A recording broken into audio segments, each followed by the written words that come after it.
మొదలు పెట్టచ్చా?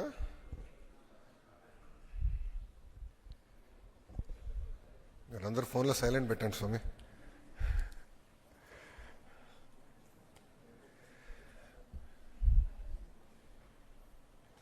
డైరెక్టర్ గారు,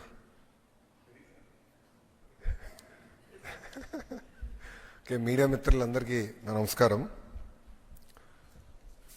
ఆంధ్రప్రదేశ్ అంటే ఒక బ్రాండ్, కానీ 2019 నుంచి 24 వరకు ఆ బ్రాండ్ని నాశనం చేశాడు జగన్ రెడ్డి. మీరు చూస్తే సావరన్ గ్యారంటీలో ఉన్న పీపీఎల్ని రద్దు చేశారు. దానివల్ల నష్టపోయింది ఆంధ్ర రాష్ట్రం. సింగపూర్ ప్రభుత్వం ముందలకొచ్చి సింగపూర్ సంస్థలు ఆంధ్ర రాష్ట్రం చేసుకున్న ఒప్పందం అమరావతిని కలిసికట్టుగా అభివృద్ధి చేద్దామంటే వాళ్ళతో కనీసం చర్చించకుండా అది క్యాన్సిల్ చేశారు. దానివల్ల ఆంధ్ర రాష్ట్ర బ్రాండ్ పోయింది. ఇంకో పక్కన ఆంధ్ర రాష్ట్రానికి highest tax paying company Amara Raja battery. అలాంటి కంపెనీ పైన రేడ్లు చేసి పొల్యూషన్ చేస్తున్నారని ఆరోపణలు చేసి ఏకంగా పక్క రాష్ట్రం తెలంగాణకి ఆ కంపెనీని కూడా తరిమేశారు. దానివల్ల పోయింది ఆంధ్ర రాష్ట్ర బ్రాండ్. ఇంకోది లూలు గ్రూప్. ఈరోజు మనందరూ తెలుసు, భారతదేశంలోని అతిపెద్ద మాల్ డెవలపర్గా లూలు గ్రూప్ తయారైంది. ఆనాడు టెండర్లో వాళ్ళు పాల్గొని విశాఖపట్నంలో వాళ్ళకి భూమి వస్తే వాళ్ళతో ఎలాంటి చర్చించకుండా ఆ ఒప్పందం కూడా రద్దు చేశారు. దానివల్ల నష్టపోయింది ఆంధ్ర రాష్ట్రం, నాశనమైంది ఆంధ్ర రాష్ట్ర బ్రాండ్. అందుకే 2024 ఎన్నికల్లో 175 స్థానాలు కానీ 164 స్థానాలు అంటే 94% స్ట్రైక్ రేట్తో ఎన్డీఏ కూటమిని ప్రజలు గెలిపించారు. కూటమి నినాదం ఒకటే, ఒక రాష్ట్రం, ఒక రాజధాని, అభివృద్ధి వికేంద్రీకరణ. మీరు ఒక్కసారి గమనించండి, అనంతపూర్కి కియా తీసుకెళ్ళాం, ఉత్తర అనంతపూరు కర్నూలుకి పెద్ద ఎత్తున రెన్యూబుల్ ఎనర్జీ సంస్థలు మేము తీసుకెళ్తున్నాం. చిత్తూరు కడపకి ఎలక్ట్రానిక్స్ మ్యానుఫ్యాక్చరింగ్ సంస్థలు తీసుకొస్తున్నాం. కంప్రెస్డ్ బయోగ్యాస్ ప్రకాశంకి వెళ్ళింది. ఇంకా కృష్ణా గుంటూరు అమరావతి కాకుండా ఏకంగా క్వాంటమ్ వ్యాలీగా ప్రకటించాం. 158 క్యూబిట్ క్వాంటమ్ కంప్యూటర్ కూడా జనవరి మాసంలో ఇక్కడ రాబోతుంది. ఉభయ గోదావరి జిల్లాలో పెద్ద ఎత్తున మేము మన ఆక్వాని ప్రోత్సహిస్తున్నాం. కర్నూలుకి వచ్చేగల డ్రోన్ సిటీగా కూడా అక్కడ ప్రకటించాం. పెద్ద ఎత్తున పెట్టుబడులు కర్నూలు జిల్లా కూడా తీసుకొచ్చాం. క్యాంపకోలా లాంటి కంపెనీలు కూడా కర్నూలుకి తీసుకెళ్ళాం. ఇంకా ఉత్తరాంధ్రకు వచ్చేగల భారతదేశంలోనే అతిపెద్ద steel plant, data city, pharma కంపెనీలు, మెడికల్ డివైస్ మ్యానుఫ్యాక్చరింగ్, ఐటీ పరిశ్రమలు మేము ఈరోజు తీసుకెళ్తున్నాం. ఇవన్నీ మీకు ఎందుకు చెప్తున్నానంటే క్లస్టరైజేషన్ అనేది చాలా ఇంపార్టెంట్. క్లస్టరైజేషన్ అవుతే కంపెనీలకి వర్టికల్ హారిజాంటల్ ఇంటిగ్రేషన్ అవుతుంది. అంటే వర్టికల్ అంటే మొత్తం end to end ecosystem build చేయొచ్చు. అంటే ఒక ఫోన్ తయారీ సంస్థ తీసుకుంటే కెమెరా, మాడ్యూల్, లెన్స్ నుంచి బ్యాటరీ, హౌసింగ్, స్క్రీన్ అవన్నీ వర్టికల్గా తీసుకెళ్ళచ్చు. హారిజాంటల్గా వచ్చేగల ఇన్నోవేషన్, ప్రోటోటైపింగ్, కరికులం అంటే స్కిల్ డెవలప్మెంట్ ఇదంతా చేయగలుగుతాం. సో వర్టికల్ హారిజాంటల్ ఇంటిగ్రేషన్ కోసం పెద్ద ఎత్తున మేము ఈ క్లస్టరైజేషన్ని ముందలు తీసుకెళ్తున్నాం. చాలామంది నన్ను అడిగారు, కర్ణాటకకి బెంగళూరు ఉంది, తమిళనాడుకి చెన్నై ఉంది, ఆంధ్ర రాష్ట్రానికి ఏముందని. ఆనాడు నేను చెప్పాను, చంద్రబాబు నాయుడు గారు మాకున్నారని. ఈరోజు చంద్రబాబు నాయుడు గారు ముఖ్యమంత్రి అయ్యారు కనుకనే మళ్ళీ పోయిన ఆంధ్ర రాష్ట్రం బ్రాండ్ ఈరోజు తిరిగి వచ్చింది. చంద్రబాబు నాయుడు గారు పదే పదే చెప్తున్నారు, ఇది CBN 4.0 అని, అంటే స్పీడ్ ఆఫ్ డూయింగ్ బిజినెస్. నేను స్పష్టంగా 4 ఉదాహరణలు మీకు చెప్పదలుచుకున్నా. మొదటిది ఆర్సిలర్ మిత్తల్. 2019లో ఆదిత్య మిత్తల్ని నేను డావోస్లో కలిసా. ఆనాడు చెప్పాను, మీరు రాండి ఆంధ్ర రాష్ట్రానికంటే, లేదు మేము పక్క రాష్ట్రానికి కమిట్ అయ్యాము, ఈసారి రాలేకపోవచ్చు అన్నారు. 2019లో ఓడిపోయాం, కానీ నేను టచ్లో ఉన్నా. గెలిచిన వెంటనే నేను ఆయనకి మెసేజ్ పెట్టి, మనం గెలిచాం, ఇప్పుడు మీరు ఆంధ్ర రాష్ట్రానికి రావాలంటే ఒక జూమ్ కాల్ ఏర్పాటు చేసుకున్నాం. సాయంత్రం సుమారుగా 6ంటికి ఆయన 3 స్పెసిఫిక్ రిక్వెస్ట్ చేశారు.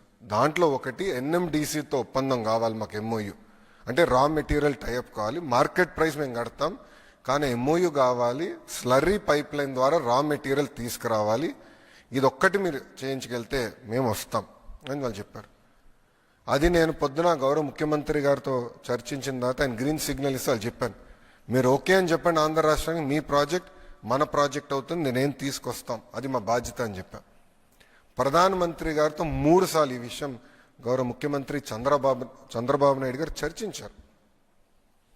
అందుకే ఈరోజు భారతదేశంలోనే అతి పెద్ద స్టీల్ ప్లాంట్ ఆంధ్ర రాష్ట్రానికి వస్తుంది. త్వరలో అక్కడ శంకుస్థాపన అయిపోతున్నాం.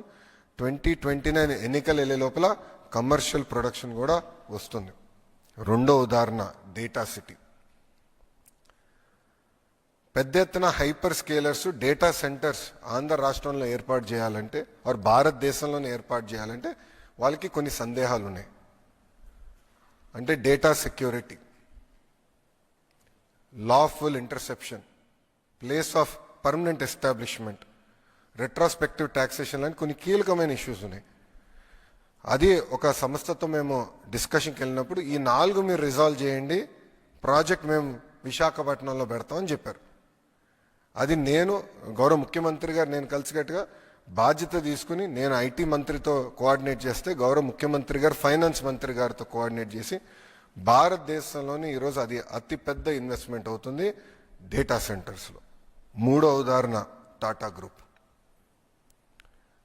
మన ప్రభుత్వం అంటే ప్రజాప్రభుత్వం ఏర్పడిన తర్వాత నేను టాటా గ్రూప్ చైర్మన్ చంద్ర గారిని టైం కోరి ఆయన టాప్ 10 కంపెనీ సీఈఓస్ని ఒక సమావేశం పిలవండి సార్, నేను వస్తాను బాంబేకి, బాంబే హౌస్కి వస్తాను, చిన్నప్పటి నుంచి బాంబే హౌస్ అని విన్నాను, ఒకసారి చూడాలని కోరిక కూడా ఉంది నాకు, నేను వస్తాను, మీరు అక్కడ ఏర్పాటు చేయండి, ఐ వాంట్ ఇంటరాక్ట్ అంటే 3 గంటలు 3 అవర్స్ ఇంటరాక్షన్ జరిగింది.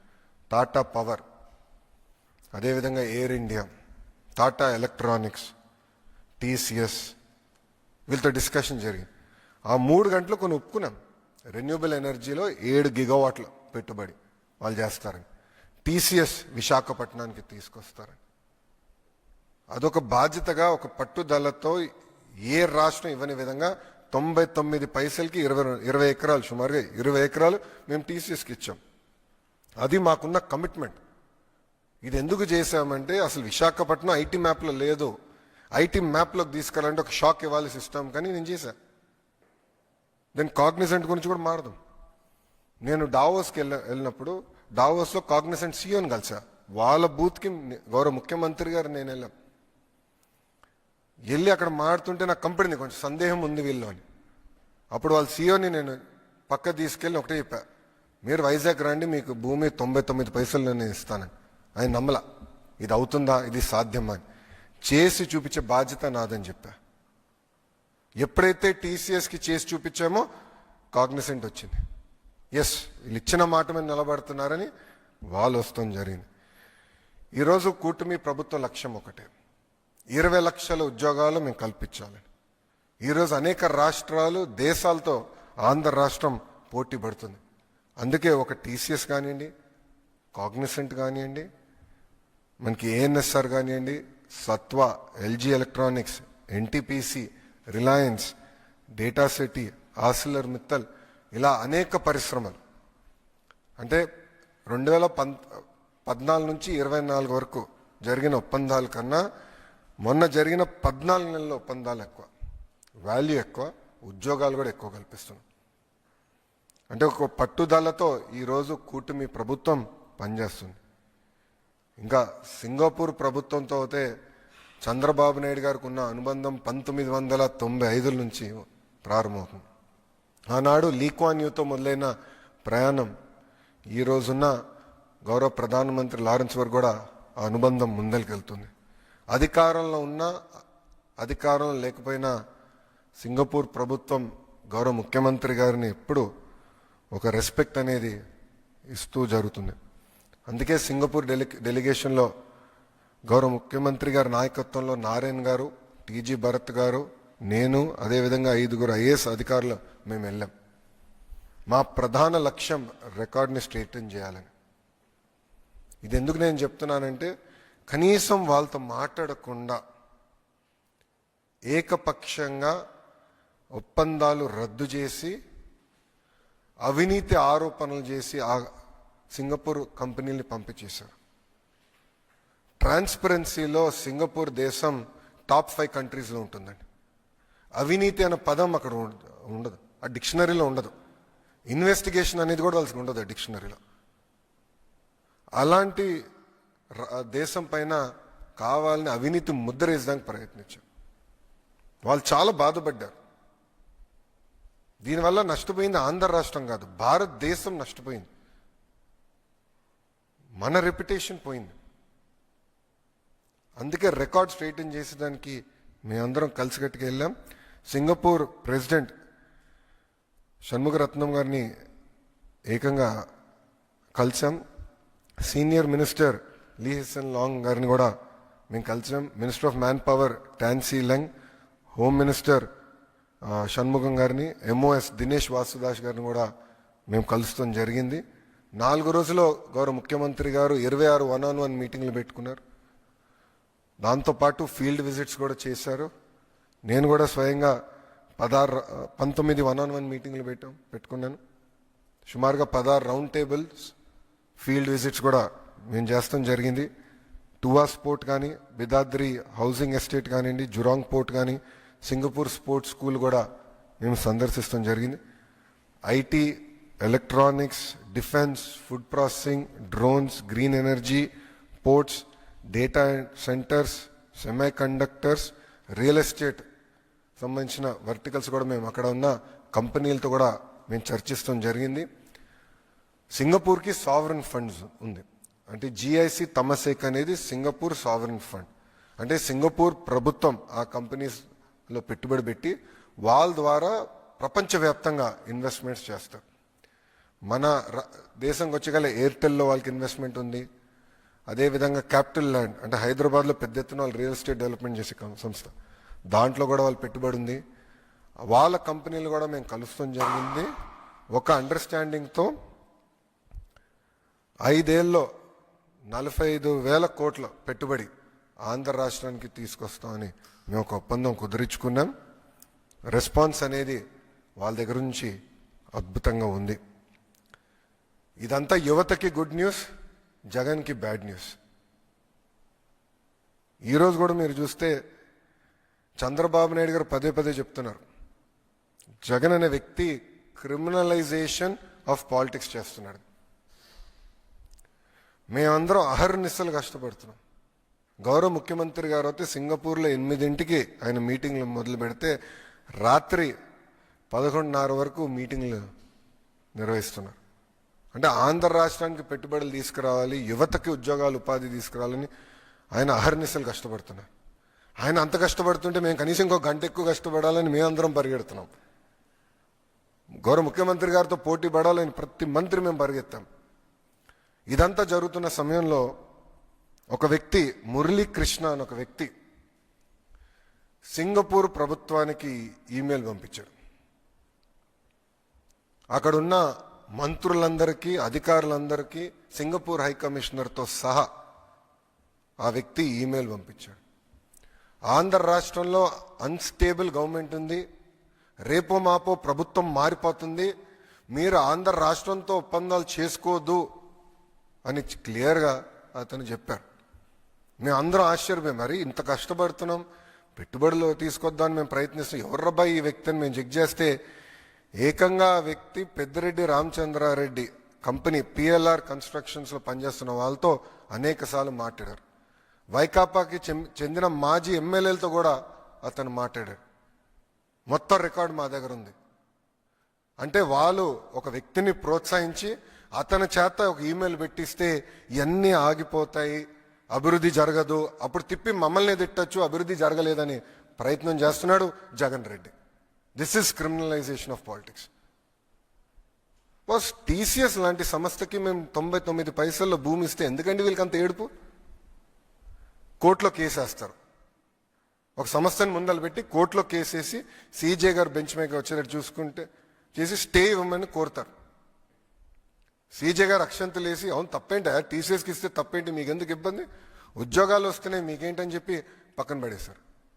అంటే చూడండి, అడుగడుగునా అభివృద్ధి జరగకూడదు, పెట్టుబడులు రాకూడదు, వచ్చే కంపెనీలని తరిమేయాలి, అదే లక్ష్యంతో పనిచేస్తున్నారు. నిజంగానే బాధేస్తుందండి ఈరోజు. ఎందుకంటే సింగపూర్ ప్రభుత్వంలో పనిచేస్తున్న అధికారులు ఒక మాట చెప్పారు. చెన్నైలో ఒక కంపెనీ, సింగపూర్ కంపెనీకి ఏదో ఇబ్బంది వస్తే డిఎంకే ఏఐడిఎంకే ఎంపీలు అందరూ కలిసికట్టుగా వెళ్ళి సింగపూర్ హై కమిషనర్ గారిని కలిశారు. సింగపూర్ అంటే భారతదేశంలో సింగపూర్ అధికారులను కలిసి ఇది ఉంది, ఈ సమస్య ఉందని చెప్పారంట. ఆయన ఆశ్చర్యపోయారు, అరే మీరు ఇద్దరు ఎప్పుడు కొట్టుకుంటారు కదా, ఇప్పుడు ఇద్దరు కలిసికట్టుగా వచ్చి ఏంటి మమ్మల్ని కలిశారంటే వాళ్ళు ఒక మాట చెప్పారండి. సార్ చెన్నై వరకు మేము కొట్టుకుంటాం సార్, చెన్నై దాటి వచ్చిన తర్వాత మేము తమిళనాడు సార్, తమిళనాడు మేము రాష్ట్రం కోసం మేము కలిసికట్టుగా పనిచేస్తాం, మాకు ఎలాంటి విభేదాలు లేవు, ఈ సమస్య మీరు పరిష్కరించండి అని చెప్పారు. కానీ ఈరోజు చూడండి, ప్రభుత్వం ఇంత కష్టపడుతుంటే, పెట్టుబడులు తీసుకొచ్చడానికి అహర్నిశలు ప్రయత్నిస్తుంటే, వీళ్ళు ఇట్లా ఈమెయిల్స్ రాయించి ఏకంగా కోర్టుకి వెళ్తే ఇంకెక్కడ పోతాండి. మనం బాండ్స్ కూడా రేజ్ చేశాం. ఆర్బీఐ దగ్గర నుంచి అందరి వరకు వీళ్ళు ఈమెయిల్స్ రాశారు. అంటే రాష్ట్రం ముందరికి వెళ్ళకూడదు, ఎట్టి వరుస ఆపేయాలి. వాళ్ళు చేయరు, చేసేవాళ్ళని చేయనీయకుండా ప్రయత్నిస్తున్నారు. ఇది ప్రజలందరూ గమనించాలి. ఎందుకంటే దీనివల్ల తీవ్రంగా నష్టపోయేది ఎవరండి? ఆంధ్ర రాష్ట్రం. ఎవరు బ్రాండ్ పోతుంది? ఆంధ్ర రాష్ట్రం బ్రాండ్ పోతుందండి. చాలా బాధేస్తున్నా ఈమెయిల్స్ అని చదువుతుంటే. ఒక్కసారి కానీ బ్రాండ్ పోతే ఎందుకు వస్తాడు పెట్టుబడులు పెట్టేదానికి రాష్ట్రానికి? ఎవరన్నా ఒక ప్రాజెక్ట్ వెనక్కి రేపు ఎవడొస్తాడండి? నమ్మకంతో ఎందుకు ముందరికి వస్తాడు? ఈరోజు బాబు గారి పేరు చెప్పుకుని మేము తలుపులు తెరుస్తున్నాం. ఆయన ముఖ్యమంత్రిగా ఉన్నారు కనుక అందరు తిరిగి మళ్ళీ వస్తున్నారు ఆంధ్ర రాష్ట్రానికి. ఇతర దేశం మంత్రులు వస్తున్నారు ఆంధ్ర రాష్ట్రానికి చర్చించడానికి. మొన్నైతే యుఏఈ మినిస్టర్ గారు ఫస్ట్ విజయవాడకు వచ్చి ఇక్కడ ప్రోగ్రామ్ చేసిన తర్వాతనే పక్క రాష్ట్రాలకు వెళ్ళారు ఆయన. అంటే అంత కమిట్మెంట్తో మేము పనిచేస్తుంటే వైకాపా వాళ్ళు ఇది చేస్తున్నారు. దీనివల్ల ఒక ఆంధ్ర రాష్ట్రం నష్టపోతుంది, ఆ దేశంలో ఉంటున్న తెలుగు వాళ్ళు కూడా నష్టపోతున్నారు. ఎందుకంటే వాళ్ళ రెప్యుటేషన్ కూడా పోతుంది. ఏంటిది, ఏ రాష్ట్రంలో లేదు, ఏంటిది, ఎందుకు ఇట్లా జరుగుతుందని వాళ్ళు తిప్పి మమ్మల్ని ప్రశ్నిస్తున్నారు. దీంతోపాటు మొన్న చాలా అద్భుతంగా తెలుగు వాళ్ళు అక్కడ మాకు ఘన స్వాగతం పలికారు. మాకు తెలిసినంత వరకు సింగపూర్ చరిత్రలో ఎప్పుడు జరిగిన విధంగా 2000 మంది తెలుగు వాళ్ళు ఏకంగా ప్రోగ్రాంకి వచ్చారు. డయాస్పోరా మీటింగ్ జరిగింది. గౌరవ ముఖ్యమంత్రి గారు సుమారుగా 1:45 ఓపికగా నుంచి ప్రతి వ్యక్తితో ఫోటో దిగిన తర్వాతనే మళ్ళీ తిరిగి ఆయన మీటింగ్లో కూడా వెళ్తాం జరిగింది. సో కమిట్మెంట్తో మేము వెళ్ళాం. ప్రోగ్రాం అద్భుతంగా జరిగింది. రాబోయే రోజుల్లో పెద్ద ఎత్తున అనౌన్స్మెంట్స్ కూడా ఆంధ్ర రాష్ట్రానికి వస్తాయి. మీరందరూ చూస్తున్నారు, మేము ఎంఓఏలు చేయట్లే, డైరెక్ట్ ఎగ్జిక్యూషన్లోకే వెళ్తున్నాం. జియోలు ఇష్యూ చేస్తున్నాం.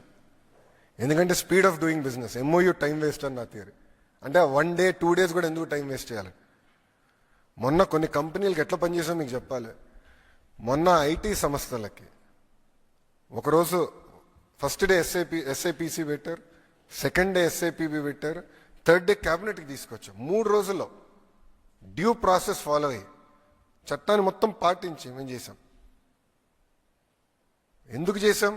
పెట్టుబడులు ఆంధ్ర రాష్ట్రంకి రావాలి, 2029 కల్లా మన పిల్లలకి పెద్ద ఎత్తున ఉద్యోగాలు ఉపాధి రావాలి లక్ష్యంతో మేము పనిచేస్తున్నాం. దయచేసి ఇదంతా ఆంధ్ర రాష్ట్ర ప్రజలు గమనించాలని ఈ సభాముఖంగా నేను కోరుకుంటూ, ఇప్పుడు మీడియా మిత్రులకి ఏమైనా ప్రశ్నలు ఉంటే దానికి సమాధానం చెప్పేదానికి నేను సిద్ధంగా ఉన్నా.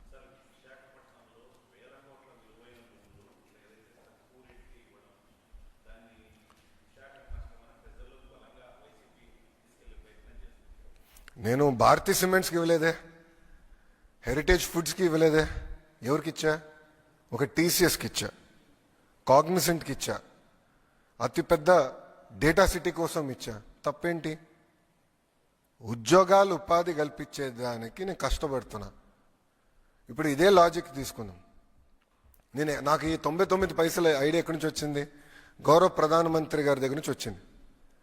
మోడీ గారు గుజరాత్ ముఖ్యమంత్రిగా ఉన్నప్పుడు వెస్ట్ బెంగాల్లో Tata Motors Tata nano plant పెట్టాలని ప్రయత్నించారు. ఆ రోజు పెద్ద ఎత్తున ఉద్యమం జరిగి ఆ ప్లాంట్ రానికుండా చేశారు. అప్పుడు నరేంద్ర మోడీ గారు రతన్ టాటా గారికి ఫోన్ చేసి, మీరు గుజరాత్కి రండి, టాటా మోటార్స్ కావాల్సిన మొత్తం భూమి నేను రూపాయికి మీకు ఇస్తానని చెప్పారు. అది కొంతమంది లిటిగేట్ చేశారు, సుప్రీంకోర్టు వరకు వెళ్ళింది. సుప్రీంకోర్టు చాలా స్పష్టంగా దేశ ప్రయోజనాల కోసం యువత కోసం ఆ నిర్ణయం కరెక్ట్ అని తేల్చి చెప్పేసింది. సో తప్పేంటండి? ఇప్పుడు వీళ్ళు 1000 కోట్లు అంటున్నారు, మళ్ళీ ఎందుకు 1 ఎకరం కూడా అమ్మలేకపోయారు 5 సంవత్సరాల్లో? వాళ్ళు ప్రయత్నించారు అమ్మేదానికి. లూలుకి ఇచ్చిన భూమి 750 కోట్లు విలువైన భూమి అని వాళ్ళు వేశారు ఆప్షన్. ఒక్కడు వేయలేదు ఆప్షన్లు. ఎందుకండి? అరే ఉద్యోగాలు రావాలి, పెద్ద ఎత్తున పెట్టుబడులు రావాలి. అరే వాళ్ళ పార్టీలో ఉన్న వాళ్ళే చెప్పారు, కంప్యూటర్ అన్నం పెడుతుందా అని 1995లో చెప్పిన వాళ్ళండి వీళ్ళు. 1995లో చెప్పారు వీళ్ళు. ఈరోజు చూడండి హైదరాబాద్ ఎలా అయిందో. వీళ్ళ మాట వింటే ఇంకేముందా? రాష్ట్రం ఎంత నష్టపోతుంది, యువత ఎంత నష్టపోతారు.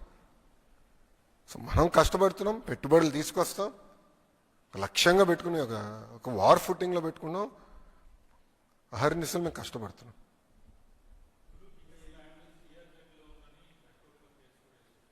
లేదండి, it is not in CR set, so not to be worried. Project పూర్తి చేస్తాండి. ఎందుకంటే మీరు చూస్తే హాస్పిటాలిటీ, రీటైల్లో maximum number of jobs create అవుతాయండి. For every rupee invested maximum number of jobs get created in these 2 sectors. అందుకే గౌరవ ముఖ్యమంత్రి గారు ఈ 5 సంవత్సరాలు 50,000 హోటల్ రూమ్స్ రావాలని మాకు డైరెక్షన్ ఇచ్చారు. జియోఎంకి డైరెక్షన్ ఇచ్చారు సార్. సో లాడ్జెస్ నుంచి 5 స్టార్ హోటల్స్ వరకు అన్ని కేటగిరీస్లో హోటల్స్ ఎట్ట తీసుకురావాలి అని మాకు డైరెక్షన్ ఇచ్చారు. దానికోసం మేము పనిచేస్తున్నాం. తిరుపతిలో కానివ్వండి, కర్నూలులో కానివ్వండి, అనంతపూర్లో కానివ్వండి, అమరావతిలో, విశాఖపట్నంలో, కాకినాడ, రాజమండ్రిలో పెద్ద ఎత్తున హోటల్స్ కూడా రాబోతున్నాయి. ఎందుకంటే every key adds jobs and ఉద్యోగాలు కల్పనే మా లక్ష్యం.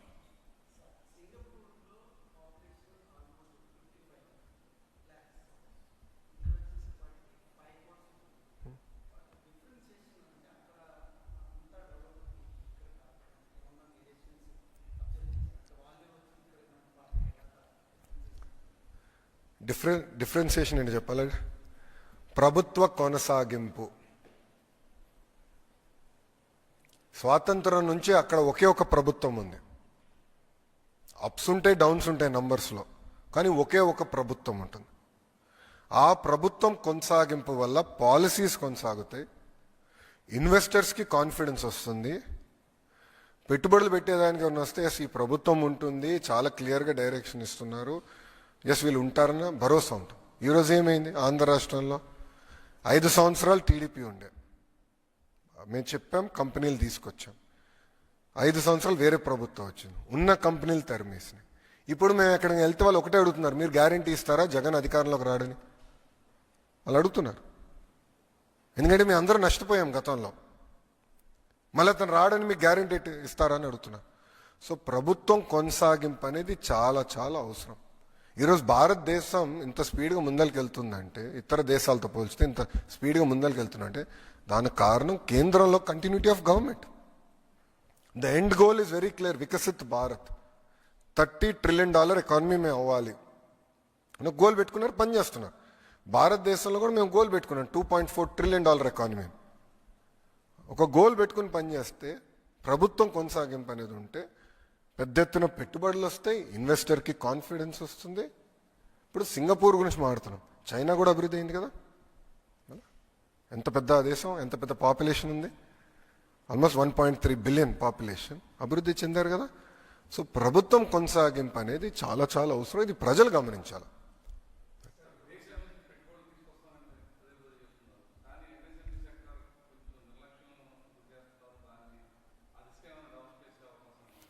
మీరు చూస్తే ఎంఎస్ఎంఈ రిజిస్ట్రేషన్స్ కూడా, కొత్త కంపెనీ రిజిస్ట్రేషన్స్లో కూడా గడిచిన అంటే 2024 ముందలతో పోల్చితే పెద్ద ఎత్తున రిజిస్ట్రేషన్స్ గత 14 నెలలు జరిగినాయి.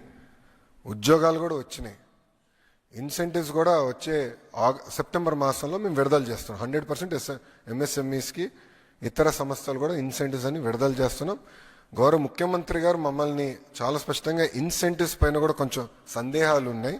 ఎందుకంటే ప్రభుత్వ కొనసాగింపు లేదు కనుక దానివల్ల ఇబ్బందులు ఎదుర్కొన్నారు ఇన్వెస్టర్స్.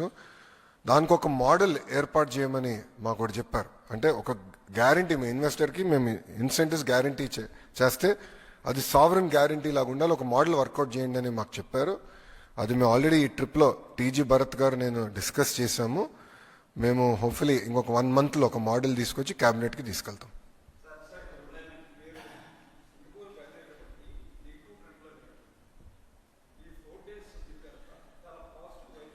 ఎస్.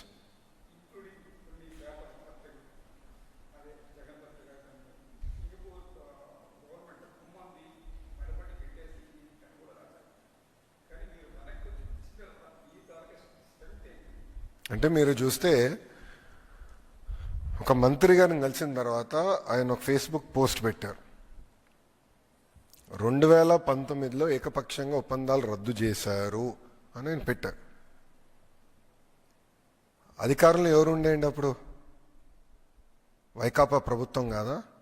ఆయన తెలియదా ఇట్లా ఒప్పందాలు రద్దు చేస్తే ఇబ్బంది పడతామని? అంటే ఎలాంటి అనుభవం లేని వ్యక్తి, ఒక విజన్ లేని వ్యక్తి, కనీసం మంత్రిగా పనిచేయని వ్యక్తి ముఖ్యమంత్రి అవుతే ఇంత నష్టపోతాం స్వామి.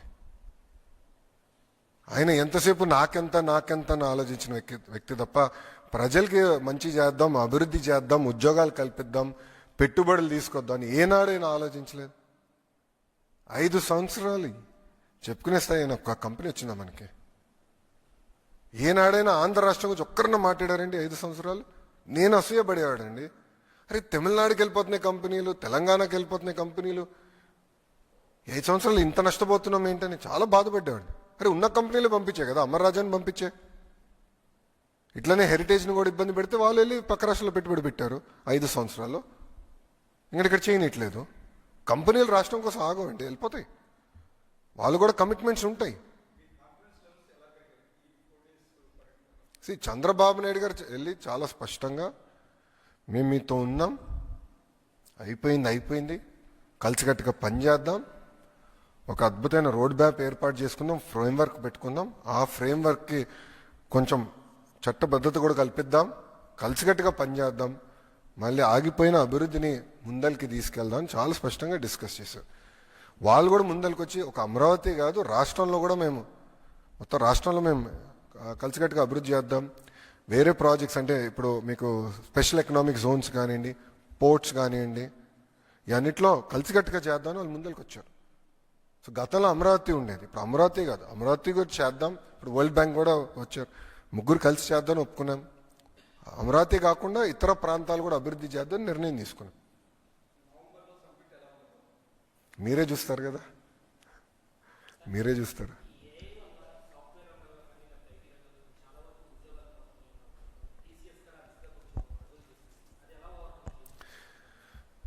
కృష్ణ, ఇప్పుడు every industrial revolution creates more jobs than the jobs it removes. Very simple logic అమ్మా. First, second, third, fourth industrial revolution చూస్తే హిస్టరీ షోస్ దట్. కానీ హిస్టరీ కూడా ఏం చెప్తుందంటే ఏ దేశం అయితే ఆ మార్పు కోసం సిద్ధంగా ఉంటుందో, రెడీగా ఉంటుందో, ఆ దేశం ఎక్కువ ఉద్యోగాలు క్రియేట్ చేస్తుందని. ఇప్పుడు మనకు తెలుస్తుంది ఏఐ, మెషిన్ లెర్నింగ్, క్వాంటమ్ దిశగా ప్రపంచం మొత్తం వెళ్తుంది. అందుకే నేను యాప్షీ చైర్మన్ గారికి చెప్పా, మా ఏఐ ఎంఎల్ మన కరికులంలో కంపల్సరీ మ్యాండేట్ చేయాలి. గౌరవ ముఖ్యమంత్రి గారు స్వయంగా క్వాంటమ్ కంప్యూటర్ని తెప్పిస్తున్నారు. సో ముందు చూపుతో ఇండస్ట్రీ ఏ డైరెక్షన్లో వెళ్తుందో గేజ్ చేసుకుని దానికి కావాల్సిన ఎకో సిస్టమ్ మొత్తం మేము క్రియేట్ చేస్తున్నాం. ఇప్పుడు 1995లో గౌరవ ముఖ్యమంత్రి గారు విజన్తో ఐటీ ఈ స్థాయికి వస్తుందని ఆనాడు ఒక్క టవర్తో మొదలైందండి ఐటీ రెవల్యూషన్, సైబర్ టవర్. ఇప్పుడు కూడా ఫోటోలు చూస్తే నిజంగానే ఆశ్చర్యం కలుగుతుంది. ఒక టవర్ ఉంటుంది, ఒక సింగిల్ రోడ్ ఉంటుంది, చుట్టుపక్కల కొండలు ఉంటాయి, కొండలు గుట్టలు ఉంటాయి. ఈరోజు చూడండి అదే హైదరాబాద్, మెట్రో ఉంది, పెద్ద పెద్ద కంపెనీలు వచ్చిన ISB, Microsoft, rest is history. Right? అట్లా ముందు చూపుతో ఏ ప్రభుత్వం అయితే యువతని ట్రైన్ చేసి ఫోకస్డ్గా చెప్పి ఇది డైరెక్షన్, ఇది మన భవిష్యత్ అని చెప్తారో దానివల్ల మనకు ఉద్యోగాలు క్రియేట్ అవుతాయి. అది కానీ మన భారతదేశం మిస్ అవుతే వేరే దేశం గెయిన్ అవుతుంది. One second.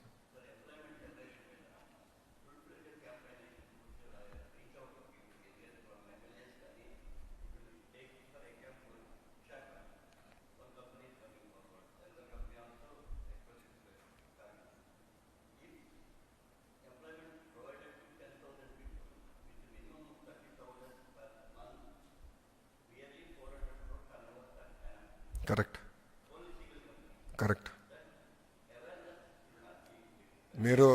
మేము ఐ థింక్ టెంటేటివ్గా September we will be launching TCS అండి. అంటే వాళ్ళు ఆల్రెడీ లొకేషన్ చూసుకున్నారు, ఫిట్ అవుట్ జరుగుతుంది. Cognizant I think around October we're going to finish. Then campaign కింద మేము తీసుకెళ్తాం. We'll explain it to public. I take your point.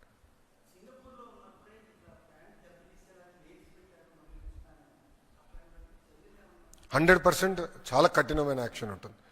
అది నేను సీరియస్గా తీసుకున్నాను, నిర్ణయించుకుని. గౌరవ ముఖ్యమంత్రి గారు అక్కడి నుంచే డైరెక్షన్స్ ఇచ్చారు. ఎవరైతే ఆంధ్ర రాష్ట్ర బ్రాండ్ని దెబ్బతీసడానికి ప్రయత్నిస్తున్నారో వాళ్ళు ఎవరిని మేము వదిలిపెట్టాం, చాలా కఠినంగా తీసుకుంటాం. ఎందుకంటే ఒక్కసారి బ్రాండ్ పోతే ఎవరు రారండి. ఇప్పుడు ఆంధ్ర రాష్ట్రం అంటే అనుభవం ఉన్న వాళ్ళు కానివ్వండి, గౌరవ ముఖ్యమంత్రి గారు తెలిసిన వాళ్ళు, వాళ్ళంటే నమ్మరు. కానీ కొత్త కంపెనీ, ఒక స్టార్టప్ కంపెనీ, ఈరోజు ఏమైంది, స్టార్టప్ కంపెనీస్ 1 బిలియన్ నుంచి 100 బిలియన్ వాల్యుయేషన్కి వెళ్ళిపోతున్నాయి. అలాంటి కంపెనీస్ పట్టుకురాలని వాళ్ళకి డౌట్ వస్తుంది కదా, ఏంటిది ఇతర రాష్ట్రాలకి వెళ్ళాలనుకున్నప్పుడు ఈ ప్రాబ్లం లేదు, ఎందుకు ఆంధ్ర రాష్ట్రంలోనే ఏదైనా ఒక డౌట్ వస్తుంది కదమ్మా. అందుకే వీళ్ళపైన కఠినంగా వ్యవహరిస్తుంది, దాంట్లో ఎలాంటి డౌట్ లేదు. We will not let them go. రిపీటెడ్గా జరుగుతున్నాయి. అందుకే ప్రజలు కూడా అప్రమత్తంగా ఉండాలండి. గతంలో ఆర్బీఐ, సెబీ వీళ్ళందరూ పంపించారు. ఇప్పుడు ఏకంగా సింగపూర్ ప్రభుత్వానికి మొత్తం ఆల్ మినిస్టర్స్, ఆల్ సెక్రటరీస్ పంపించారు. మళ్ళీ నిన్న కోర్టులో కేసేశారు. మొన్నే కదండి, నిన్న ఈమెయిల్ అయింది. నేను రాత్రి కదా గౌరవ ముఖ్యమంత్రి గారు తిరిగి వచ్చారు, మేము పొద్దునే దిగా స్వామి. స్పీడ్ ఆఫ్ యాక్షన్ కూడా ఉండాలంటారు, అంతేనా? Not speed of doing business, speed of action. Agreed. Singapore ప్రభుత్వం తెలుసు చంద్రబాబు నాయుడు గారి గురించి, అందుకే పక్కన పడేసింది ఈమె. ఇప్పుడు చంద్రబాబు నాయుడు గారికి సింగపూర్కి ఉన్న అనుబంధం 1995లో మొదలైందండి. నా ప్రెస్ మీట్ స్టార్టింగ్ రిమార్క్స్లో కూడా చెప్పా. అధికారంలో ఉన్నా అధికారంలో లేకపోయినా బాబు గారు అంటే చాలా గౌరవం. వాళ్ళకి ఫెలోషిప్స్ ఉంటాయండి. There are 2 fellowships. Lee Kuan Yew fellowship అంటారు, ఎస్ఆర్ నాథన్ ఫెలోషిప్ అంటారు. ఈ ఫెలోషిప్ అంటే ఒక సంవత్సరానికి ఒక్కరిని లీ క్వాన్ యూ ఫెలోగా సింగపూర్ తీసుకెళ్ళి ఆల్ ఎక్స్పెన్సెస్ పెయిడ్, అక్కడున్న పారిశ్రామికవేత్తలతో, అదేవిధంగా పొలిటికల్ టీంతో, గవర్నమెంట్ టీంతో డిస్కషన్ పెడతారు, ఎక్స్చేంజ్ ఆఫ్ ఐడియాస్ పెడతారు. గౌరవ ముఖ్యమంత్రి గారు ప్రతిపక్షంలో లీ క్వాన్ యూ ఫెలోగా వెళ్ళారు. నన్ను 2018లో ఎస్ఆర్ నాథన్ ఫెలోగా నన్ను పిలిచారు, నేను వెళ్ళా. ఆల్మోస్ట్ 6-7 డేస్ నేను కూడా ఉన్నా అప్పుడు సింగపూర్లో. సో వాళ్ళంతా గౌరవిస్తారు ముఖ్యమంత్రి గారు.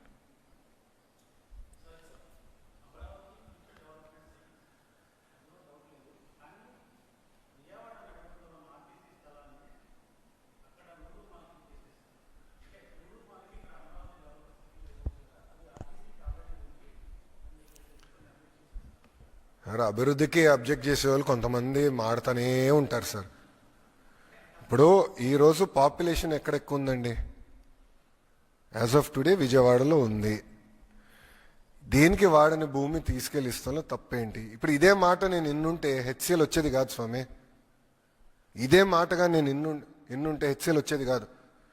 ఎందుకంటే అక్కడ కొంత భూమి ఆర్టీసీ భూమి ఉంటే నేను ఆర్టీసీకి వేరేది ఇక్కడ భూమి ఇచ్చి హెచ్సిఎల్ ఓపెనింగ్కి ఇది కావాలి అని చెప్పి నేను తీసుకునే భూమి ఆ రోజు. ఈరోజు ఎంతమంది పనిచేస్తున్నారు అక్కడ? 4500 మంది ఒక హెచ్సిఎల్లో పనిచేస్తున్నారు. Most government has to take bold decisions. అభివృద్ధికి సంబంధించిన బోల్డ్ డెసిషన్స్ మేము తీసుకుంటాం.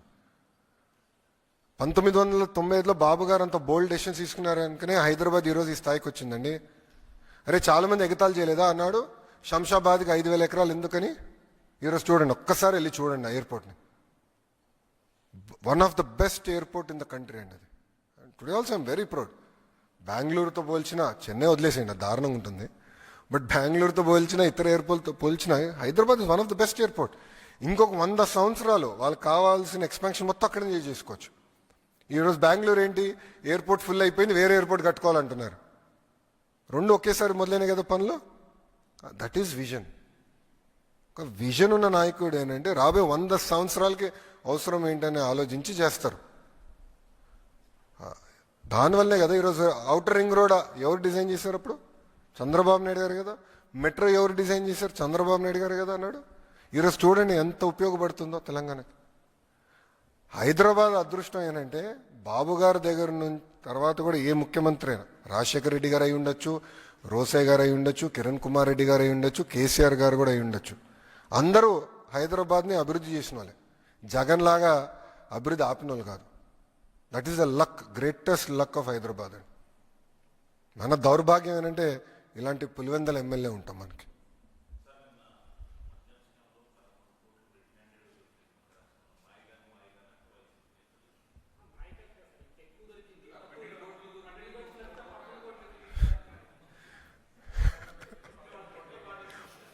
సరే, ఏ పెట్టిలు ఎంత పడుతుందో మాకేం తెలుసు స్వామి, అది మీరు జగన్మోహన్ రెడ్డి గారిని అడగండి, నీట్గా లెక్కలు ఇస్తారు.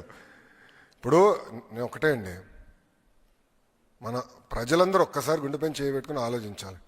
ఆనాడు ఎలాంటి బ్రాండ్స్ ఉండేయండి? ప్రజలు కావాల్సిన బ్రాండ్లు ఏనాడైనా ప్రభుత్వం ఇచ్చిందా? బియర్ బ్రాండ్లు అన్నీ తరమే లేదా పక్క రాష్ట్రాలకి? ఈరోజు అద్భుతమైన పాలసీ మేము తీసుకొచ్చాం, ట్రాన్స్పరెంట్ పాలసీ తీసుకొచ్చామండి. Zero political involvement policy, zero. ఈరోజు పక్క రాష్ట్రాల నుంచి డెలిగేషన్స్ వచ్చి మీ పాలసీ ఏంటి, ఎట్లా అమలు చేస్తున్నారని మన దగ్గర నేర్చుకుని వెళ్తున్నారు పక్క రాష్ట్రం నుంచి వచ్చి.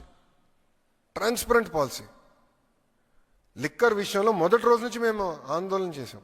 మేము చెప్పాం, కల్తీ మద్యం అమ్మి ముందల బాబుల్ని చంపేస్తున్నారు, దీనివల్ల ప్రజలు తీవ్రంగా ఇబ్బంది పడుతున్నారు, లివర్ సిరోసిస్ పెరుగుతుంది, లివర్ ఫెయిల్యూర్స్ అవుతున్నాయి, ఎక్కువ మంది చనిపోతున్నారు పదే పదే చెప్పాం. రెండోది బ్రాండ్ కిల్లింగ్ చేస్తున్నారు అని మేము చెప్పాం. ఇప్పుడు జెనసిస్ ఏంటి కేసుని మొత్తం brand killing. There is a very well laid out protocol. ఒక బ్రాండ్ని ఇంట్రడ్యూస్ చేయాలన్నా, ఒక బ్రాండ్ని తీసేయాలన్నా ఎక్సైజ్ పాలసీలో చాలా క్లియర్ ప్రోటోకాల్ ఉన్నాయి. అన్ని వయలేట్ చేసి ఏకపక్షంగా చేశారు. డబ్బులు ట్రాన్స్ఫర్ అయింది, చెక్లో ట్రాన్స్ఫర్ అయింది. విచిత్రం ఏంటంటే ఒక లిక్కర్ కంపెనీ 400 కోట్ల బంగారం ఎప్పుడు ఉంటుందండి. అది రా మెటీరియలా మద్యానికి బంగారం?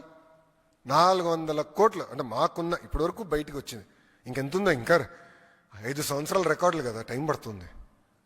400 కోట్ల రూపాయలు విలువైన బంగారం ఒక లిక్కర్ కంపెనీ కొనింది అంటే ఎవరికి వెళ్ళిందా బంగారం? Simple question. దాని ముందర వాళ్ళు ఎప్పుడు కొనలేదు, దాని తర్వాత ఎప్పుడు కొనలేదు. అంటే 5 సంవత్సరాల ముందర వాళ్ళు ఎప్పుడు బంగారం కొనలేదు, ఈ 5 సంవత్సరాల తర్వాత ఏనాడు బంగారం కొనలే. మళ్ళీ అప్పుడే ఎందుకు కొన్నారు? అది కూడా 400 కోట్ల రూపాయలు విలువైన బంగారం, ఇంతంత కాదు. అంటే అంటే ఎంత అద్భుతమైన ఇన్వెస్ట్మెంట్ చేశారో అవినీతిలో కూడా నాకు అర్థమైంది అప్పుడు. ఎందుకంటే అప్పుడు బంగారం ధర కూడా తక్కువ ఉండే, ఇప్పుడు విపరీతం పెరిగిపోయింది. అంటే క్రిమినలైజేషన్ ఆఫ్ పాలిటిక్స్కి ఒక అద్భుతమైన ఉదాహరణ ఒక్క లిక్కర్లోనే అడ్డగోలుగా క్రిమినలైజేషన్ చేశారు. ఇప్పుడు ఆధారాలతో మాకు దొరికినాయి. అదాన్ డిస్టిలరీస్కి డబ్బు వెళ్ళింది, అదాన్ డిస్టిలరీస్ నుంచి పిఎల్ఆర్ కన్స్ట్రక్షన్కి డబ్బులు వెళ్ళినాయి వితౌట్ ఎనీ అగ్రిమెంట్. అదే జగన్ గారిది అంటున్నాడు ఆయన. అదే అర్థం చేసుకోవాలి స్వామి మీరు. ఇది డబ్బులు నాది కాదు జగన్ అని చెప్తున్నాడు ఆయన. అది అర్థం చేసుకోవాలా? అంటే మీరు చూడండి ఎంత అన్యాయమో. చెక్ అండి, పిఎల్ఆర్కి వెళ్ళింది. కాదని చెప్పమనండి, వాళ్ళు నేను ఛాలెంజ్ చేస్తున్నా ఈరోజు. పాపాల పెద్దిరెడ్డిని నేను ఛాలెంజ్ చేస్తున్నాను. రాలేదని చెప్పమనండి, ఐఎమ్ ఛాలెంజింగ్ హిమ్.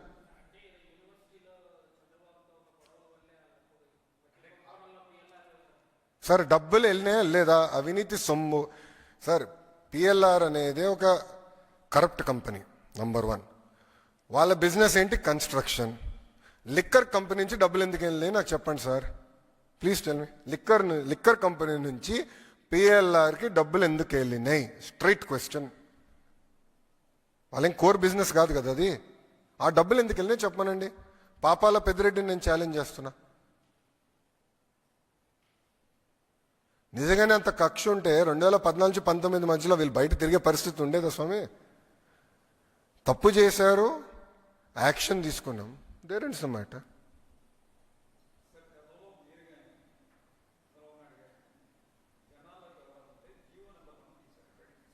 అవును, మాకు అవసరం ఏంటండి? ఈరోజు రాజ్యాంగం అందరికీ స్వేచ్ఛ ఇచ్చింది, తిరిగేదానికి అవకాశం ఇచ్చింది. We're implementing constitution of India. Doctor B R Ambedkar గారు రాసిన రాజ్యాంగం మేము అమలు చేస్తున్నాం. ఈరోజు కూడా ఇప్పుడు మీరు ఒకటి గమనించాలి, పోలీస్ అధికారులు ఈరోజు ఏం చేస్తున్నారు? క్రౌడ్ని రెగ్యులేట్ చేస్తున్నారు. ఎందుకంటే అందరిలో ఒకేసారి జగన్మోహన్ రెడ్డి గారి పైన పడితే మళ్ళీ మాకు సెక్యూరిటీ లేదని ఆయన ఏడుస్తాడు. మళ్ళీ విచిత్రం ఏంటంటే వాళ్ళే డబ్బులు ఇస్తారు, వాళ్ళే ముందిస్తారు, ప్రజల్ని తోలుకొని వస్తారు, మళ్ళీ వాళ్ళే వచ్చి ఆయన పైన పడతారు, మళ్ళీ మాకు సెక్యూరిటీ ఇవ్వలేదని వాళ్ళే కంప్లైంట్ చేస్తారు. సెక్యూరిటీ ఇస్తేమో ప్రజలు మా దగ్గర రానిట్లేదని వాళ్ళే కంప్లైంట్ చేస్తారు. ఇది వింతగా లేదా మీకు? మేము వీఆర్ రెగ్యులేటింగ్. అంటే రోడ్లో ఎంత, ఇప్పుడు ఆల్రెడీ ఒకరిని చంపారు కదా, మీరు ఒక్క విజిట్లో కార్ కింద ఒకరు పడ్డారు కదా, వీడియో బయటకు వచ్చింది. ఆ రోజు కానీ జగన్మోహన్ రెడ్డి గారు దిగి ఆ వ్యక్తిని ఆయన కారులో పెట్టుకొని హాస్పిటల్కి వెళ్ళుంటే ఆ వ్యక్తి ఈరోజు బతికేవాడు. ఒక వ్యక్తి చనిపోయాడు, కనీసం వెళ్ళి ఆ కుటుంబాన్ని పరామర్శించలేదైనా. నంబర్ 2, ఆయన వెళ్తున్న దాంట్లో ఒకరి గుండుపోటు వచ్చి చనిపోయాడు ఆయన కార్యకర్త, ఆయన కనీసం పట్టించుకోలేదు. ఆ ట్రాఫిక్లో అంబులెన్స్లో ఒకటి చిక్కుని ఏకంగా బయటికి రాలేకపోయాడు ట్రాఫిక్ నుంచి. ఇంకొకరు చనిపోయారు. అంటే ఒకరిని పరామర్శించడానికి వెళ్తే ముగ్గురిని చంపేశాడు స్వామి. మళ్ళీ అది జరిగితేమో తప్పు ప్రభుత్వాన్ని, రెగ్యులేట్ చేస్తేమో తప్పు ప్రభుత్వాన్ని. We're following due process of the law. Jaganmohan Reddy గారు లాగా మేము మన గేట్కి తాళ్ళు కట్టట్లే కదా స్వామి, బయటికి రానికుండా చేయట్లే కదా. ఇప్పుడు గౌరవ ముఖ్యమంత్రి గారి ఇల్లు చుట్టూ, ఇప్పుడు చంద్రబాబు నాయుడు గారి ఇల్లు చుట్టూ 144 సెక్షన్ అమల్లో లేదు. ప్రజలు రావచ్చు, వాళ్ళ సమస్యలు చెప్పుకోవచ్చు. వారానికి ఒక రోజు నేను ప్రజా దర్బారు నిర్వహిస్తున్నాను, ఓపెన్గా మాట్లాడుతున్నాం. మేము మనుషులమే, 10 నిర్ణయాలు 3 తప్పొస్తే సరిదిద్దుదానికి మేము సిద్ధంగా ఉన్నాం స్వామి. వీఆర్ నాట్ పర్ఫెక్ట్, నేర్చుకుంటున్నాం. We're willing to learn. అది ఈ ప్రభుత్వానికి, కూటమి ప్రభుత్వానికి ఉన్న చిత్తశుద్ధి. ప్రతిదీ మేము చర్చిస్తున్నాం, డిస్కస్ చేస్తున్నాం, పరిష్కరిస్తున్నాం.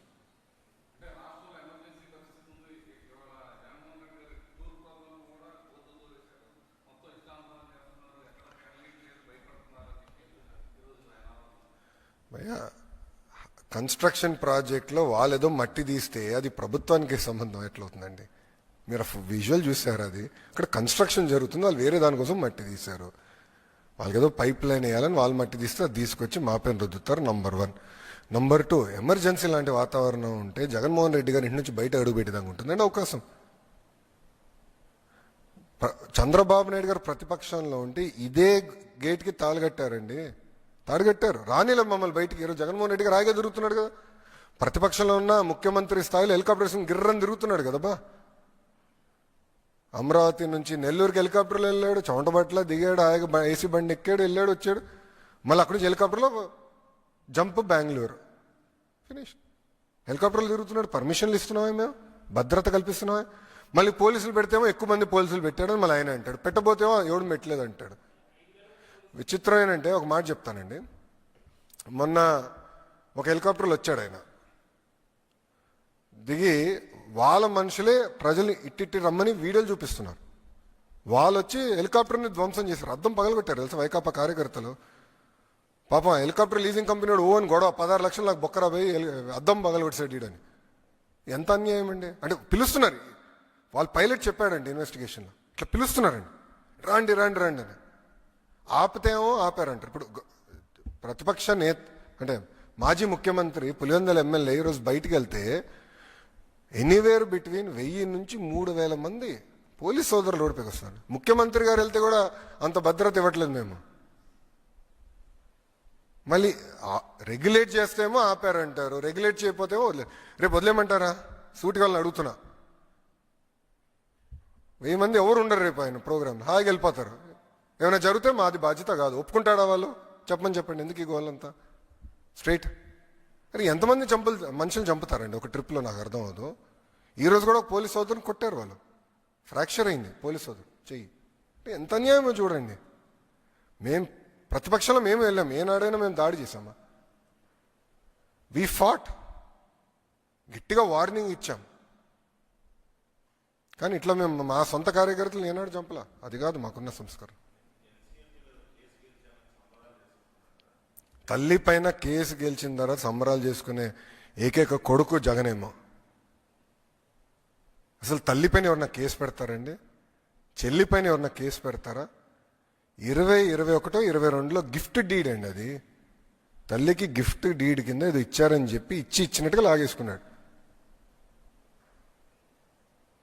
ఎక్కడ పోతున్నారండి వీళ్ళు? ఈయన ఒక నాయకుడా? సొంత తల్లి చెల్లి పైన కేసు పెట్టిన వ్యక్తి ఏనాడు నాయకుడు అవుతాడని? ఇంట్లో ఉన్న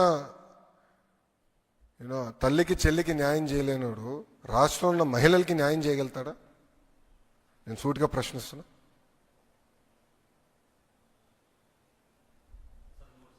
ఎస్ సార్.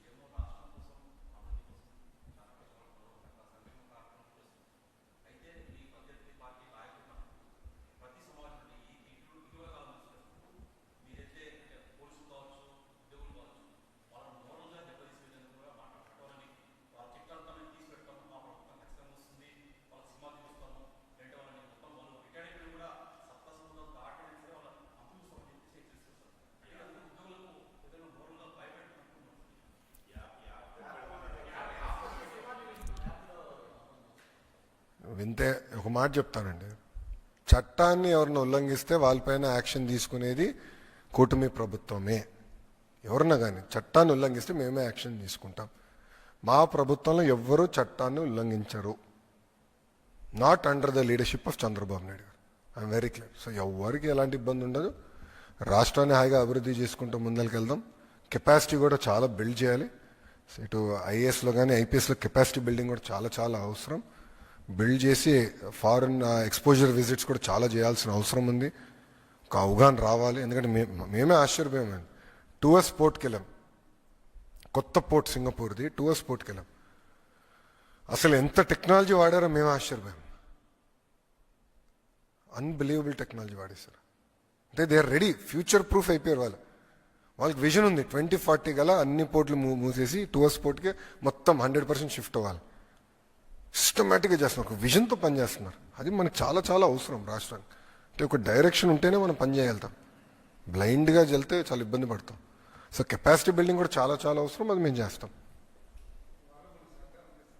అండి, 100%. ఇప్పుడు మీకేంటంటే సింగపూర్కి స్వాతంత్రం వచ్చిన తర్వాత లీక్వానీ గారు ఆనాడు వాళ్ళు మత్స్యకార గ్రామంగా ఉన్నప్పుడు ఆయన ఏకంగా అధికారుల్ని చైనాకు పంపించి నేర్చుకోండి మీరని చెప్పారు. ఇతర దేశాలు కూడా పంపించారు. ఈరోజు వాళ్ళే కోరారు మీకు ఎక్స్పోజర్ విజిట్స్ పాలసీ. ఇప్పుడు ఏంటంటే ఒక ఫ్రేమ్వర్క్ మెకానిజం వాళ్ళు చాలా బాగా చేస్తారు. కొన్ని సెక్టర్ మ్యాపింగ్ వాళ్ళు చేశారు, నాకు మ్యాప్స్ కూడా ఇచ్చారు. అంటే ఎలా సెక్టర్ ట్రైనింగ్ అప్రోచ్ చేయాలని నేను అడిగా. నేను విన్నానంటే వాళ్ళకి మ్యాప్స్ అన్ని ఇచ్చారు, కాపీ ఇచ్చారు. చేసి హెల్ప్ కావాలంటే ఎవరు చేశారో కూడా మేము చెప్తాం, మీరు ఎంగేజ్ చేసుకోండి. సో స్కిల్ డెవలప్మెంట్లో చాలా కీలకం మ్యాపింగ్, అది చేస్తున్నాం. ఇట్లా చాలా నేర్చుకోవచ్చండి. ఇప్పుడు ఇతర రాష్ట్రాల నుంచి నేర్చుకునే చాలా ఉంటాయి, ఇతర దేశాల నుంచి నేర్చుకునే చాలా ఉంటాయి. కానీ నేర్చుకోవాలన్న మనసు ఉండాలి. అది కూటమి ప్రభుత్వానికి ఉంది. నేర్చుకుందాం, నంబర్ 1 అవుదాం అనేది ఒక సంకల్పంతో మేము పనిచేస్తున్నాం.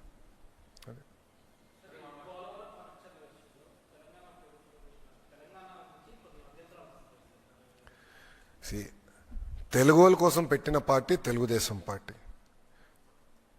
తెలంగాణ ఈరోజు ఇంత అభివృద్ధి చెందిందంటే దానికి కారణం తెలుగుదేశం పార్టీ. ఇప్పుడు పటేల్ పట్వారీ వ్యవస్థ రద్దు దగ్గర నుంచి నక్సలిజంతో పోరాటం కానివ్వండి, ఈరోజు తెలంగాణలో రోడ్లు కానివ్వండి, స్కూల్స్ కానివ్వండి, ఆసుపత్రులు కానివ్వండి, ఆనాడు తెలుగుదేశం పార్టీ అధికారంలో ఉన్నప్పుడు చేసిన అభివృద్ధి. ఈరోజు హైదరాబాద్ ఈ స్థాయికి వచ్చిందంటే ఒక విజన్తో, ఒక పట్టుదలతో మేము ఆనాడు పనిచేసాం కనుకనే వచ్చింది ఈరోజు ఈ స్థాయికి. అన్న ఎన్టీఆర్ ముఖ్యమంత్రి కాకుండా ముందల మత ఘర్షణలు ఎక్కువ ఉండేది. కర్ఫ్యూ పెట్టేవారు హైదరాబాద్లో. ఇక్కడ గుర్తుందా లేదు, సీనియర్లకి గుర్తుంటుంది. ఇక్కడ కర్ఫ్యూలు పెట్టేవారు. ఎప్పుడైతే అన్నగారు ముఖ్యమంత్రి అయ్యారో దానికి ఫుల్ స్టాప్ పడింది. అంటే ఒక శాంతియుత వాతావరణంలో హైదరాబాద్ వచ్చింది. అక్కడి నుంచి మన ప్రయాణం మొదలైంది. అంటే నక్సలిజంతో పోరాడం, ఎంతోమంది నాయకులు మనం కోల్పోయాం నక్సలిజం కోసం. చంద్రబాబు నాయుడు గారిని ఆల్మోస్ట్ మనం పోగొట్టుకున్నాం నక్సలిజం కోసం. పోరాడం ఎవరి కోసం పోరాడం? రాష్ట్ర అభివృద్ధి, తెలంగాణ అభివృద్ధి కోసం. ఇప్పుడు ఆనాటి ప్రభుత్వం కాళేశ్వరం ప్రాజెక్ట్ కట్టినప్పుడు మనం ఏనాడు అడ్డుపడలేదే. ఎందుకంటే గోదావరి మిగులు జలాలు సముద్రంలోకి వెళ్తున్నాయి. సముద్రంలోకి వెళ్ళే బదులు మన మిగులు జలాలు ఆపుకుని మన ప్రాంతాలు మనం లిఫ్ట్ చేస్తే ఏంటండి? ఇప్పుడు మనం ఏం చేస్తున్నాం? ఏ జలాలైతే తెలంగాణ ప్రాంతం దాటి ఆంధ్ర రాష్ట్రానికి వచ్చిన తర్వాత ఒక ప్రాజెక్ట్ నిర్మించుకుని ఆ నీళ్ళని మనం తీసుకెళ్తున్నాం రాయలసీమకి. అంటే తెలంగాణ దాటి వచ్చింది. రివర్స్లో ఎవడు నీళ్ళు తీసుకెళ్ళాలి కదా, టేలెండ్. ఇక్కడి నుంచి ఎక్కడికి వెళ్తుంది? సముద్రంలోకి వెళ్తుంది స్వామి ఆ నీళ్ళు. అది తీసుకెళ్తే ఎందుకండి వాళ్ళు అంత ఇబ్బంది పడుతున్నారు? నాకు అదే ఆశ్చర్యంగా ఉంది. ఎందుకు ఇబ్బంది పడుతున్నారు? మళ్ళీ అట్లయితే మీరు కాళేశ్వరం ప్రాజెక్ట్ ఎందుకు కట్టారు? రెగ్యులేటరీ కమిటీ అప్రూవల్ ఉందా మీకు? అరే మిగులు జలాల్ని మనం సముద్రంలోకి పోయే జలాల్ని మేము లిఫ్ట్ చేసి మేము పెట్టుకున్నాం అంటే కావాలని ప్రాంతీయ విద్వేషాలు రెచ్చగొట్టి తెలుగు వాళ్ళ మధ్య చిచ్చు పెట్టడానికి ప్రయత్నిస్తున్నారు. Is nothing but that. ఇప్పుడు నేను ఒక మాట చెప్తున్నా అండి, తెలంగాణలో పెట్టుబడులు వచ్చినప్పుడు ఏనాడైనా మేము ఆపామా, అడ్డుకున్నామా? ఏనాడైనా ఒక లెటర్ రాసామా? కేంద్ర ప్రభుత్వానికి వెళ్ళి రాకూడదు, ఇది చేయకూడదు, అది చేయకూడదు, ఏనాడైనా మేము అడ్డుకున్నామంటే తెలంగాణ ప్రాంత అభివృద్ధి కోసం? లేదు. ఎందుకంటే తెలుగు వాళ్ళ కోసం పుట్టిన పార్టీ తెలుగుదేశం పార్టీ. తెలంగాణ అవ్వచ్చు, ఆంధ్ర రాష్ట్రం అవ్వచ్చు, అండమాన్ నికోబార్ అవ్వచ్చు, తెలుగు వాళ్ళు ఎక్కడున్నా వాళ్ళు హాయిగా ఉండాలి, అన్ని రంగాల్లో నంబర్ 1 ఉండాలనేది మా లక్ష్యం. అన్నగారు అందుకే పార్టీని స్థాపించారు. అలాంటిది ఈరోజు కావాలని రాజకీయ లబ్ధి కోసం ప్రాంతీయ విద్వేషాలు రెచ్చగొడుతున్నారు. సింపుల్. ఇది మిగులు జలాలు కాదు అని వాళ్ళు చెప్పమనండి. సముద్రంలోకి వెళ్ళే జలాలు కాదు అని వాళ్ళు చెప్పమనండి. నేను సూటిగా ప్రశ్నిస్తున్నా. సార్ సముద్రంలోకి వెళ్తుంది కదా సార్, కంపట్లేదా మనకి? మిమ్మల్ని అడుగుతున్నా, కంపట్లేదా మనకి?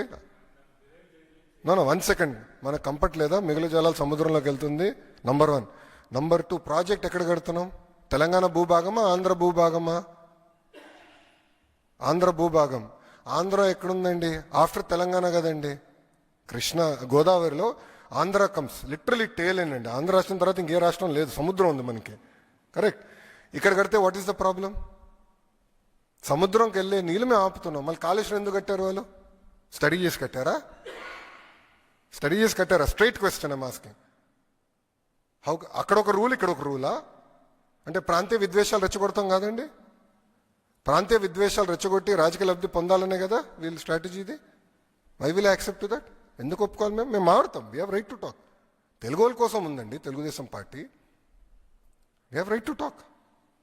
వాళ్ళకు ఒక నీతి, మాకు నీతి. అంటే ఇక్కడ ఆంధ్రాకు ఒక నీతి, తెలంగాణ ఒక నీతి. కరెక్ట్ కదా. తెలుగు వాళ్ళ కోసం ఒకటే ఉండాలి. మిగులు జలాలు నీళ్లు సముద్రంలోకి వెళ్తుంటే ఆంధ్ర భూభాగంలో కడుతున్నాం. ఓకే, నీళ్ళు రాలేదు, ఏమవుతుంది? ప్రాజెక్టు డ్రైగా ఉంటుంది. ఒక సంవత్సరం 2 సంవత్సరాలు డ్రైగా ఉండొచ్చు, అంతే కదా. అంతేగాని తెలంగాణ నీళ్ళు మేము ఎక్కడ తీసుకోవట్లేదు కదండి. ఆంధ్ర రాష్ట్రం తెలంగాణ నీళ్ళు తీసుకోవట్లేదు కదా. ప్రాజెక్ట్ తెలంగాణలో కట్టి లిఫ్ట్ చేసి ఆంధ్రాకి తీసుకురావట్లేదు కదా. జలాలు తెలంగాణ దాటి ఆంధ్ర భూభాగంలోకి వచ్చిన తర్వాత ప్రాజెక్ట్ కట్టి లిఫ్ట్ చేస్తున్నాం ఆ నీళ్ళని. వాట్ ఈస్ రాంగ్ అని నేను స్ట్రైట్గా ప్రశ్నిస్తున్నా.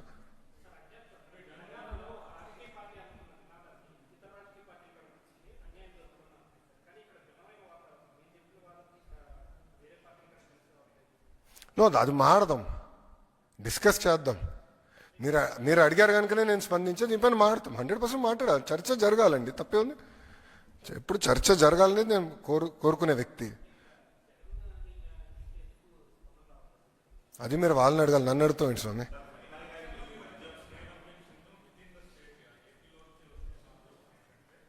Who is objecting? So called experts. Let us leave it there. వీళ్ళు మాట వింటే హైదరాబాద్ ఈ స్థాయికి వచ్చేది కాదు. వీళ్ళు మాట వింటే టీసీఎస్కి నేను భూమి ఇవ్వకూడదు. వీళ్ళు మాట వింటే డేటా సిటీ రాదు స్వామి. With all due respect, so called experts I'm not here to answer. ఈరోజు రాయలసీమకి మేము నీళ్ళు తీసుకెళ్ళాం కదండి. 1 సెకండ్. ఈరోజు రాయలసీమకి నీళ్ళు తీసుకెళ్ళాం, లైనింగ్ చేసాం కదా మేము. యుద్ధ ప్రాతిపదికంగా లైనింగ్ చేసి ప్రాజెక్టులన్నీ మేము రివైవ్ చేసాం కదా. ఈరోజు హాయిగా పంటలు పండించుకుంటున్నారు కదా. నెల్లూరు కూడా మేము నీళ్ళు తీసుకెళ్తున్నాం కదా. మెట్ట ప్రాంతానికి మేము నీళ్ళు తీసుకెళ్తున్నాం. That is our commitment. There is a reason why people elected us. 94% మ్యాండేట్తో they elected us. We have responsibility boss. వీళ్ళందరూ మాటలంటే ఇంకేం పనులు చేయలేం మనం. అక్కడ ఇంట్లో కూర్చోమంటారు వీళ్ళందరూ. I'm very clear on my subject. చాలా స్టడీ చేసాం, చాలా హోంవర్క్ చేసాం. అసలు నదుల అనుసంధానం is most important for the country. మన సముద్రంలోకి ఒక్క చుక్క నీరు కూడా వెళ్ళకూడదు. We have to protect our water boss. యుద్ధాలు జరుగుతున్నాయి నీళ్ళపైన. ఆల్రెడీ నీళ్ళ కోసం యుద్ధాలు జరుగుతున్నాయి. సముద్రంలోకి పోయే నీళ్ళు నేను ఆపుతున్నా స్వామి. లిటరలీ సముద్రంలోకి వెళ్ళే నీళ్ళు నేను ఆపుతున్నా. What is the problem? వాళ్ళ నీళ్ళు, ఎవరి నీళ్ళు నేను దోచుకోవట్లేదు. ఇది దేవుడిచ్చిన వరం. గోదావరి మిగల జలాలు మేము ఆపుతున్నాం. ఇప్పుడు కృష్ణాలో కూడా వరద వచ్చింది కదా, మొత్తం లిఫ్ట్ చేసాం. ఆల్మోస్ట్ 80% ఫుల్ అయినాయి మన ప్రాజెక్ట్స్ అని. రిజర్వాయర్స్ అని ఇంకా 20% పెండింగ్ ఉంది, అది కూడా ఫిల్ చేస్తాం మేము. ఇక్కడ కూడా ఇప్పుడు నీళ్ళు వెళ్తుంది. నేను ఈరోజు వచ్చినప్పుడు కూడా బాధపడారు, సముద్రంలోకి నీళ్ళంతా వెళ్తుంది కదరా, ఏదో చేయాలి బాధ కలిగింది. ఎందుకంటే water is very very important, కాపాడుకోవాలండి, అందరం కలిసికట్టుగా కాపాడుకోవాలి నీరు.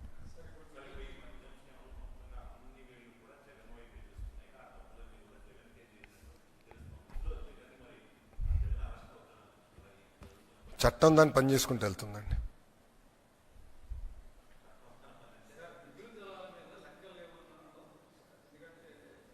సార్ నాకు అవన్నీ వద్దు సార్, నేను సింపుల్గా అడుగుతున్నా. నీరు సముద్రంలోకి వెళ్తుంది, ప్రతి సంవత్సరం వెళ్తుంది. నీరు తెలంగాణ భూభాగం దాటి ఆంధ్ర భూభాగంలోకి వచ్చిన తర్వాత ప్రాజెక్ట్ నిర్మించి లిఫ్ట్ చేస్తున్నాం. ఓకే, అనుకుందాం ఒక సంవత్సరం నీళ్ళు రాలేదని, ప్రాజెక్ట్ ఖాళీగా ఉంటుంది. What is the problem? మిగులు జలాలు ఉన్నప్పుడే లిఫ్ట్ చేస్తాం కదా. మేము వెళ్ళి కాళేశ్వరం చిల్లు పెట్టాం కదరా స్వామి. ఏంటండి ఇది? అంటే కామన్, నేను మీరు ఏమనుకోదు, ప్రాంతీయ విద్వేషాలు రెచ్చగొడతాం కాదండి ఇది. ఇప్పుడు ఆ రోజు నిజంగానే తెలంగాణని ఇబ్బంది పెట్టాలనుకున్నప్పుడు కాళేశ్వరంకి అడ్డు తిరిగి ఉండొచ్చు కదా, వెళ్ళి గొడవ చేసి ఉండొచ్చు కదా, కేంద్రంతో పోరాడి ఆపిచ్చి ఉండొచ్చు కదా. చేయలేదు కదా మేము ఇలాంటి పనులు. ఎందుకంటే అరే తెలుగు వాళ్ళు ఎక్కడున్నా హాయిగా ఉండాలి, కలిసికట్టుగా మనం పని చేయాలి. ఓకే, రాష్ట్రాలు విడిపోయినాయి, దట్స్ ఎ డెసిషన్. బట్ కలిసికట్టుగా తెలుగు వాళ్ళ ప్రయోజనాల కోసం కలిసికట్టుగా పని చేద్దామని చెప్పాం. What is wrong in that? We stand by that. ఈరోజు కూడా తెలుగుదేశం పార్టీ ఏనాడు తెలంగాణ వ్యతిరేకంగా పనిచేయలేదు. మేము ఏనాడు పనిచేయలేదండి. Last 10 years we have never worked against and we will not work. ఎందుకు చేయాలి? అందరం కలిసికట్టుగా పనిచేయాలి, అందరం కలిసికట్టుగా ముందరికి వెళ్ళాలి. That's our agenda. కాళేశ్వరంకి ఉందండి, కాళేశ్వరంకి ఉందా? I'm asking a straight question sir. I have right to ask, sir. When they are questioning me, I have right to ask that question. I have right to ask certain political parties. Please allow me to finish. I have right to ask certain political parties when they're trying to draw politics and gain political gain out of this issue. I have right to ask. I will answer to CWC. You don't worry about it. I'll get my clearances. You don't worry about it. That much TDP is capable, boss. Arey Vishaka steel plant ne kaapadam, boss. NDA ప్రభుత్వం ఇది రెండోసారి అండి విశాఖ ఉక్కుని కాపాడింది. We know what data is, we know what excess water is, we know how to get it done. Will get it done. We have absolutely no issue.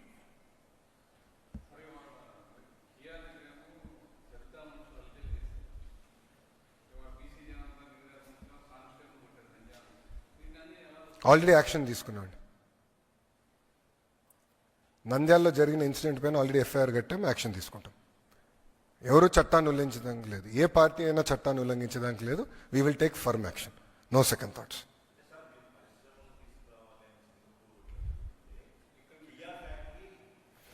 C boss, కొంతమంది ఇద్దరు ముగ్గురు గొడవ చేసానికి వెళ్ళినప్పుడు కఠినమైన యాక్షన్ తీసుకున్నాం. We have taken action. FIR is already file, we're going to take action. నంద్యాలలో already FIR file అయిపోయిందండి. మీకు ఇంకా న్యూస్ రాలా? మేము స్పీడ్లో no questions, law and order జోలికి ఎవరు వెళ్ళినా, ఏ పార్టీ వెళ్ళినా మేము ఉపేక్షించాం. ఆల్రెడీ ఎఫ్ఐఆర్ అయిపోయింది, action will be followed, no second thoughts about it. చట్టం దాన్ని పని చేసుకుంటూ వెళ్తుందండి. థ్యాంక్ యూ అన్నా, ఉంటా. జై హింద్.